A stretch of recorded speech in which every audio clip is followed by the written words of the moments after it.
saya Lena Tupalesi. Di sini saya akan menjelaskan mengenai saham dan nilai saham.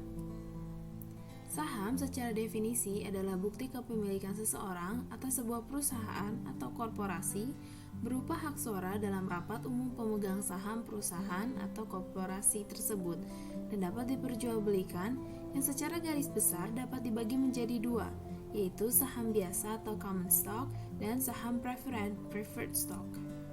Karakteristik dari saham biasa adalah tidak mempunyai tanggal jatuh tempo, sedangkan saham preferred tidak mempunyai tanggal jatuh tempo.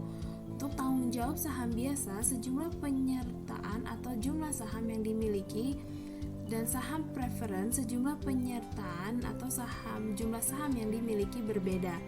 Hak suara untuk saham biasa mempunyai hak suara dalam RUPS, sedangkan saham preferred tidak mempunyai hak suara dalam RUPS.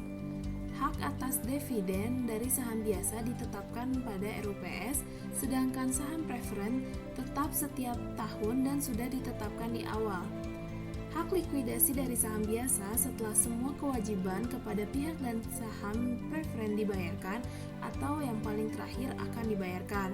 Sedangkan saham preferred hak likuidasinya setelah semua kewajiban kepada pihak atau sering juga disebutkan sebelum pembayaran saham biasa. Secara peraturan perundang-undangan, perusahaan yang melakukan penawaran sahamnya kepada publik disebut dengan perseroan terbuka atau perseroan publik, dan yang mencatatkan sahamnya di Bursa Efek Indonesia disebut dengan listed company. Beberapa istilah yang melekat pada saham antara lain dividen, yaitu bagian dari keuntungan perusahaan yang dibagikan kepada pemegang saham berdasarkan keputusan rapat umum pemegang saham. Yang kedua, capital gain atau capital loss. Capital gain adalah ketika pemegang saham mendapatkan keuntungan setelah menjual saham yang telah dimiliki sebelumnya. Sedangkan capital loss adalah pemegang saham menanggung kerugian setelah menjual saham yang dimiliki sebelumnya. Ketiga, stock split atau pemecahan nilai nominal saham sehingga menjadi lebih kecil. Keempat, reverse stock split, hal yang dilakukan dengan tujuan untuk menyelamatkan perusahaan emiten agar tetap memenuhi persyaratan untuk tetap menjaga listing dalam perdagangan pasar modal.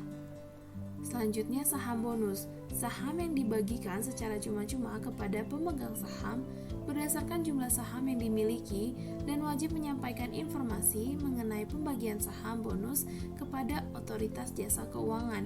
Dan yang terakhir adalah dividen saham.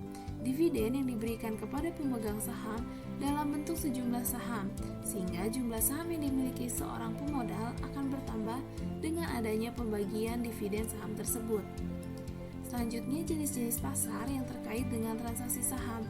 Yang pertama, pasar perdana merupakan proses penjualan perdana emisi efek setelah memperoleh izin emisi dari Kepala Eksekutif Pengawas Pasar Modal OJK atau yang sering disebut sebagai IPO, Initial Public Offering. Kedua, pasar sekunder merupakan tempat jual beli surat berharga yang telah dicatat di Bursa Efek. Pasar ini hadir sebagai bentuk lanjutan dari pasar perdana.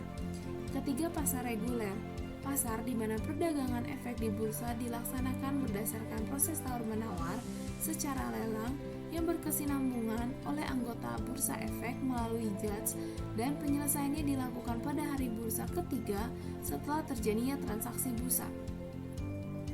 Pasar reguler tunai, pasar tunai, pasar di mana perdagangan efek di bursa dilaksanakan berdasarkan proses tawar-menawar secara lelang yang berkesinambungan oleh anggota bursa efek melalui judge, dan penyelesaiannya dilakukan pada hari bursa yang sama dengan terjadinya transaksi bursa. Selanjutnya, pasar negosiasi, di mana perdagangan efek dilakukan melalui proses tawar-menawar secara individual atau negosiasi secara langsung antara anggota bursa atau nasabah melalui satu anggota bursa dengan nasabah anggota bursa. Overvalued dapat diartikan bahwa harga saham sudah terlalu mahal sehingga ada potensi untuk turun, sedangkan undervalued adalah di mana harga saham terlalu murah sehingga ada potensi untuk naik. Selanjutnya, nilai buku. Nilai buku adalah nilai aset yang ada di dalam perusahaan setelah dikurangi dengan semua kewajiban yang dimiliki.